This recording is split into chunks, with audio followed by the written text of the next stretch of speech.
Attention, Ethereum nous envoie des signaux baissiers. On va voir tout ça ensemble. Attention, attention, c'est peut-être la distribution qui va causer un retracement. On va regarder la potentielle hypothèse. Donc je vais juste remonter en unité de temps pour vous dire que sur Ethereum, on est sur une zone de résistance. On est en train de mettre en place un espèce de pattern, entre guillemets, un range assez intéressant.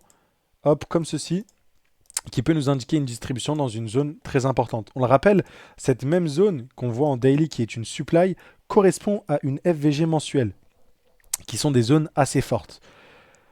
Sur du weekly, c'est pareil, c'est une supply, donc comme du daily. Maintenant, on va revenir à peu près en 12 heures sur Ethereum pour voir ce qu'il se passe. Sur Ethereum, comme on peut le voir juste ici, on a quelque chose d'assez intéressant, un espèce de double top. Donc, certes, on ne vient pas liquider le dernier high, mais si on le fait, si il s'agit d'une distribution de manière oblique, on est potentiellement sur quelque chose qui nous indique que cette prise de liquidité a été suffisante pour la smart money pour amener un retracement, on le rappelle, pour combler le déséquilibre qu'on peut avoir sur Ethereum entre les 2266 et les 1846. Alors oui, ça ne change pas le momentum haussier d'avoir un retracement dans cette zone-là. Ok, mais ce sera la zone de recherche parfaite pour continuer à faire des plus hauts potentiellement sur Ethereum. Quand on descend sur du 4 heures, et c'est surtout là où on est proche de l'alerte, on a une espèce de tendance haussière qui est peut-être sur le point d'être cassée. En fait, pour ma part, l'alerte sur Ethereum, même si elle a bipé sur du court terme, se retrouvera ici. Pour moi, si on vient casser les 2452, on pourra indiquer qu'on a un changement de structure et qu'on est sur une distribution sur notre ami Ethereum. Cette distribution qui aura pour target, pour ma part minimum, ce qu'on appelle la tiers, donc ce niveau-là, les 2315. Ok. Donc ce serait un retour sous ce niveau-là pour notre ami Ethereum. Ça arrivera en cas de cassure des 2452. Ce retracement, je pense qu'il sera un petit peu plus profond pour combler le gap en bleu et surtout pour venir récupérer, pareil, ce lot-là qui sera intéressant euh, en plus, tout simplement, pour avoir un rebond sur notre ami Ethereum. Possible que je me trompe et qu'on a une réaction dès à présent, mais au niveau de la structure, c'est ce qu'on voit. Donc on n'a toujours pas les confirmations, mais voilà. Sur du 1 heure, on l'a déjà vu, on est venu casser les derniers lots, mais bon, on le rappelle, c'est des lots non majeurs, ok. Pourquoi des lots non majeurs? Parce que c'est des lots en petite unité de temps. Donc pareil ici, on a cassé des lots, c'est pas pour autant qu'on était baissier. Donc voilà, vous le voyez clairement sur les accumulations à l'origine des impulsions. Donc celui-là, celui-là. Là, on est en train d'en faire un, donc on verra ce que ça va donner. Mais encore une fois, si jamais on ne casse pas ce niveau-là, hop. Donc juste ici, qu'on réagit à la baisse dans ce gros gap. Donc on a déjà réagi un petit peu, mais si on continue à réagir un petit peu plus haut à des plus bas, et qu'on vient titiller ce dernier lot, on pourrait avoir une accélération à la baisse.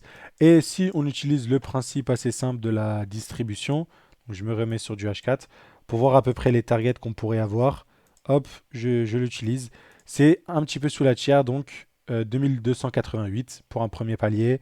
On en aurait un autre à 2179, voire jusqu'au 2004 sur Ethereum. Voilà, voilà pour cette distribution. Cette distribution peut être aussi, bien évidemment, à l'origine, je ne pense pas, mais à l'origine d'une reprise à la baisse complète sur les crypto-monnaies. Parce qu'on le rappelle, sur du mensuel, on est toujours tourné vers le bas. Donc c'est quelque chose à ne pas exclure. Surtout quand on va pas, si on réagit pas dans le. Enfin, si on ne pose pas un bottom pour faire un nouveau plus haut dans les gaps en bleu que je vous avais indiqué. Donc c'est possible. C'est possible, c'est pas à exclure. Bon, ça m'étonnerait, mais c'est possible, encore une fois. Bon, si on continue, pour moi, le plus probable, c'est déjà sur du court terme, c'est voir la réaction ici. Mais cette réaction elle sera importante parce que si elle ne cause pas une nouvelle prise du dernier high, ça pourrait être problématique pour la suite. Si on regarde du côté Bitcoin, et c'est là où ça va être intéressant, c'est que si jamais Bitcoin a besoin de retracer pour récupérer tous ces lots juste là, pour aller peut-être revenir dans cette dimension, je ne sais pas. Euh, pour l'instant, on n'a pas le signal encore, même sur du court terme sur Bitcoin, au niveau des cassures. Bah, Ether tankerait pareil cher, voilà, on part d'un 10%. Si Ether continue à sous-performer encore, on est sur moins 20, donc on est voilà, sur à peu près le même ordre de grandeur sur ce potentiel retracement qui est en train de se tramer. Donc c'est cette distribution qu'il faudra faire très attention au niveau de la cassure, tout simplement, surtout qu'on est sur supply. Moi, ce qui m'intéresse, c'est que tout de même, on peut indiquer que on laisse des liquidités, même si sur Ethereum, on a déjà vu des pièges comme ceci, où en fait on a l'impression qu'on laisse des EQL, des EQH plutôt, mais que la distribution était plutôt oblique, on s'est retourné. Par exemple, hein, en vrai, sur ces highs-là, on a laissé des EQH, même sur ce top à peu près. Donc voilà. Voilà, voilà. Je voulais vous partager cette analyse tout simplement parce que je pense qu'elle est pertinente de bien noter les alertes ici pour éviter de se faire surprendre. N'oubliez pas, si vous voulez mieux comprendre la stratégie, l'apprendre, l'implémenter, avoir la stratégie du coup clé en main, en plus de nos analyses d'un suivi de portefeuille, vous pouvez nous rejoindre. Vous avez le petit numéro sur WhatsApp pour poser vos questions et rentrer directement en contact avec nous. On a 13 places par mois. C'est l'été, il y a moins de gens qui nous rejoignent, donc n'hésitez pas. C'est le moment où si vous avez du temps libre pour apprendre la stratégie. Je pense que c'est un bon moment et un bon investissement à faire si vous êtes sérieux quant à l'idée de comprendre un peu ce qui se passe sur une charte et de gérer activement votre portefeuille crypto ou vos investissements en général, pas forcément sur des petites unités temps comme on le voit ici. Voilà, voilà. Bon, ceci étant dit, je pense pas qu'il y a de la panique encore à avoir, mais ce n'est pas à négliger. J'essaie de trouver un setup, moi, sur du court terme à potentiellement jouer.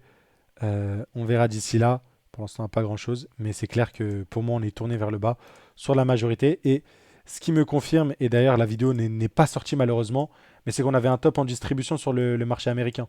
Et on était sur supply. Donc, je vous ai dit, vous l'avez dans le brief hebdo normalement, que dans cette zone-là, il faudra observer la distrib. J'ai fait une vidéo sur cette distribution.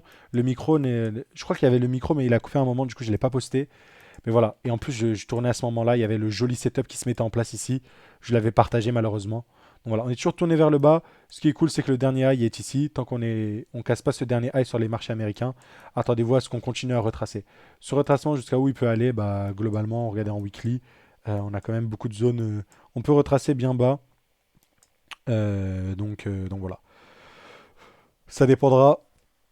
Est-ce que c'est la distribution suffisante pour faire un nouveau point bas? On va dire que seul l'avenir nous le dira. Donc ouais, c'est ça un peu. Seul l'avenir nous le dira, mais globalement, j'essaie de voir en weekly. Faudra faire attention, vu qu'on est quand même, encore une fois, on était sur supply, hein. Sur supply, donc résistance nette précise. Donc on verra ce que ça va donner. Peut-être prochain arrêt sur ces niveaux-là, mais du coup, ce plongeon-là pourrait se répercuter sur les cryptos. Ce serait cohérent. Pareil sur le Nasdaq, donc voilà. On fera un petit point sur d'autres commodities. Je crois que c'est un petit peu évolué. Au niveau du pétrole, on reviendra dessus. On parlera du platinium qui continue hein, son expansion, donc très intéressant. Donc voilà, voilà. N'oubliez pas, vous pouvez vous abonner pour ne rien manquer, pour toujours avoir ces petites vidéos, ces petites analyses, ma petite vision du marché, si jamais elle vous plaît. Et encore une fois, très bonne journée, abonnez-vous, ciao ciao.